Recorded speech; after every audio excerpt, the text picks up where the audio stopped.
warahmatullahi wabarakatuh. Salam sejahtera untuk kita semua. Om Swastiastu, Namo Buddhaya, salam kebajikan. Selamat pagi teman-teman sekalian. Apa kabarnya hari ini? Di sini saya Pinta Nur Rahmawati akan menjelaskan mengenai pendidikan vokasional, SDM dan juga kemiskinan dengan gue star kita dengan Bapak Abdul Rahman dari Universitas 11 Maret. Lalu selanjutnya saya akan menjelaskan mengenai tujuan pembelajaran pada kesempatan kali ini. Peserta didik diharapkan yang pertama menjelaskan pendidikan vokasional di Indonesia, kedua mendeskripsikan korelasi pendidikan vokasional terhadap kualitas SDM di Indonesia, dan yang terakhir menjelaskan relevansi pendidikan vokasional dan kualitas SDM terhadap kemiskinan di Indonesia. Yang pertama, pendidikan vokasional di Indonesia. Pendidikan vokasi merupakan model pendidikan yang mengusung keunggulan berupa 70% praktek dan 30% teori dengan harapan dapat menjadi salah satu jawaban dalam permasalahan penyiapan lulusan perguruan tinggi dengan keahlian terapan yang dibutuhkan oleh pasar tenaga kerja. Slogan Link and Match digelorkan sejak era Mendikbud Profesor Dr. Wardiman Joyonegoro kembali muncul ke permukaan beberapa tahun terakhir ini, seiring dengan perkembangnya pendidikan vokasi. Sejak era Presiden Susilo Bambang Yudhoyono, pemerintah sangat gencar menggalakkan pendidikan vokasi sebagai salah satu jalur yang dapat ditempuh untuk meningkatkan daya saing bangsa. Bahkan di periode kedua pemerintahan Presiden Joko Widodo, di mana pendidikan tinggi dikembalikan ke Kemendikbud, diperkirakan masih akan terus terjadi pengembangan di pendidikan vokasi. Terlebih dengan terpilihnya Mendikbud Bapak Nadiem Makarim yang sangat terbuka dengan teknologi informasi. Lalu selanjutnya ada 5 tipe pendidikan vokasi di Indonesia. Yang pertama ada sekolah menengah kejuruan dan madrasah aliyah kejuruan. Kedua, akademi komunitas. Ketiga, politeknik. Keempat, universitas. Dan yang terakhir adalah Balai Latihan Kerja atau BLK. Selanjutnya terdapat program pendidikan vokasi dan akademik di Indonesia. Terdapat 2 program. Yang pertama adalah program Kerangka Kualifikasi Nasional Indonesia atau KKNI, khusus terkait dengan penyertaan program pendidikan vokasi dan akademik di Indonesia, dikenal dengan istilah Kerangka Kualifikasi Nasional Indonesia atau KKNI. Hal ini dituangkan dalam Peraturan Presiden Nomor 8 Tahun 2012. Di dalam Perpres ini diatur tentang bagaimana memberikan pengakuan kesetaraan bagi seseorang dengan latar belakang pendidikan akademik, pendidikan vokasi, pendidikan profesi, dan pengalaman kerjanya. Sehingga muncul level KKNI mulai dari 1 hingga 9. Selanjutnya adalah program revitalisasi pendidikan vokasi. Pada program ini, pada tahun 2019, pemerintah mencanangkan program revitalisasi pendidikan vokasi. Ini adalah program penguatan pendidikan vokasi dengan strategi peningkatan mutu dan akses pendidikan. Berdasarkan rencana strategis Kemendikbud, upaya penguatan yang akan dilakukan antara lain penyelesaian kurikulum SMK dengan dunia usaha dan dunia industri, program magang, dan pembangunan teaching factory. Hal ini menunjukkan keseriusan pemerintah Indonesia dalam upaya mengembangkan pendidikan vokasi yang kompetitif pada masa yang mendatang. Selanjutnya ada poin B, korelasi pendidikan vokasional terhadap kualitas SDM di Indonesia. Berdasarkan Rencana Kerja Pemerintah atau RKP tahun 2020 yang mengambil tema peningkatan sumber daya manusia untuk pertumbuhan berkualitas, ditetapkan ada 5 prioritas nasional. 1. Pembangunan manusia dan pengentasan kemiskinan. 2. Infrastruktur dan pemerataan wilayah. 3. Nilai tambah sektorial, industrialisasi dan kesempatan kerja. 4. Ketahanan pangan, air, energi, dan lingkungan hidup. Serta yang terakhir adalah stabilitas pertahanan dan juga keamanan. Poin terakhir adalah relevansi pendidikan vokasional dan kualitas SDM terhadap kemiskinan di Indonesia. Badan Pusat Statistik atau BPS mencatat jumlah penduduk miskin di Indonesia mencapai 26,42 juta orang pada tahun 2020. Angka ini naik 5,09% dibandingkan tahun lalunya, yakni 25,14 juta. Pada Indonesia bagian timur, yakni Maluku dan Papua, terlihat pada gambar bahwa 20,70% menyumbang penduduk miskin. Lalu di Pulau Kalimantan menyumbang sekitar 5,72% penduduk miskin. Lalu penyebab utama kemiskinan itu adalah salah satu faktor utamanya, yakni kurangnya fasilitas dan pelayanan pendidikan. Bisa dilihat dari gambar bahwasanya ada 2 gambar yang memiliki keterkaitan tapi sangat berbeda secara signifikan. Gambar sebelah kiri adalah gambar sekolah yang memiliki fasilitas pendidikan yang memadai.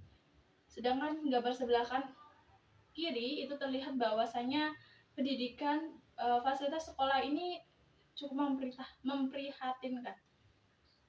Lalu di sini saya akan menampilkan sebuah video mengenai pendidikan vokasional, SDM dan juga kemiskinan yang akan saya putar. Selamat menikmati.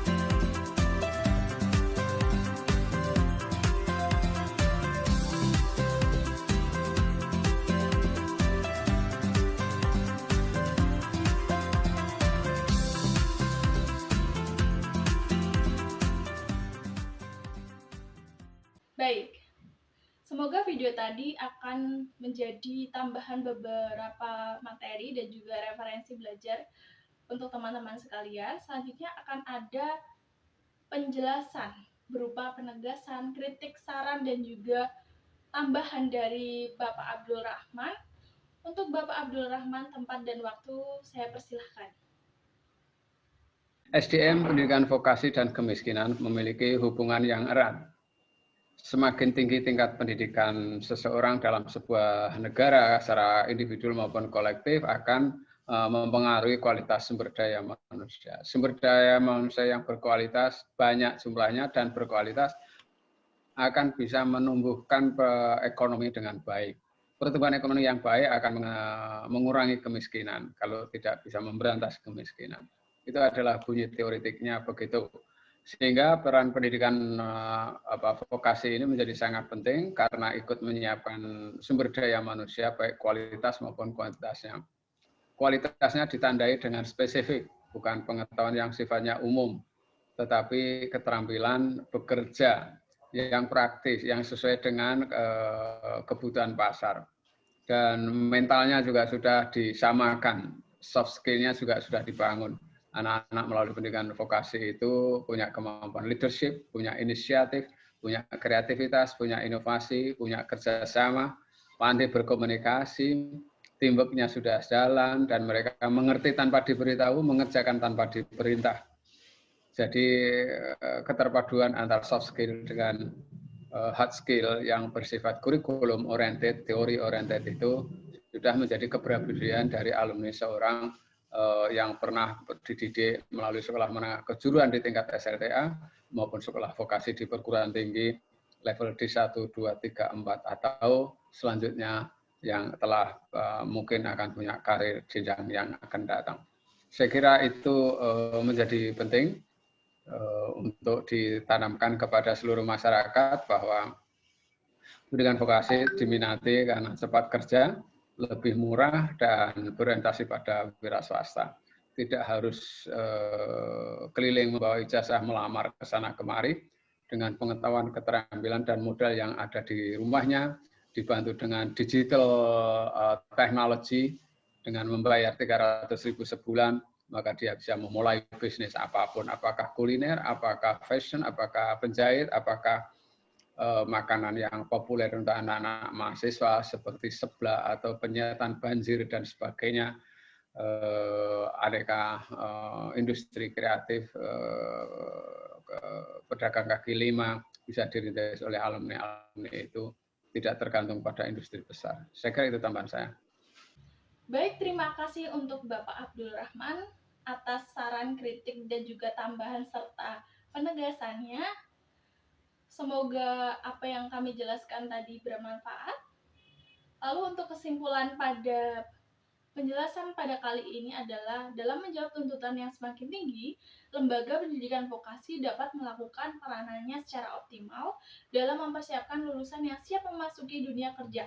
Dengan kondisi pendidikan vokasi di Indonesia saat ini, maka diperlukan peningkatan pendidikan vokasi khususnya dalam menghadap kemajuan teknologi di era revolusi 4.0. Harapannya, pendidikan vokasi dapat berperan serta secara nyata dalam upaya pencapaian program pemerintah untuk menjadikan Indonesia maju dengan cara menyiapkan sumber daya manusia yang unggul dan bebas dari kemiskinan. Lalu untuk selanjutnya ada lembar kerja peserta didik atau LPKD.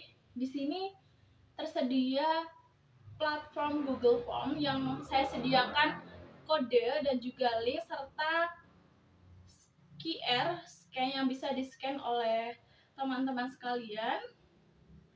Hal ini diharapkan bisa menjadi sebuah platform untuk menampung segala pertanyaan berkaitan dengan materi dan juga tugas yang nantinya akan saya berikan.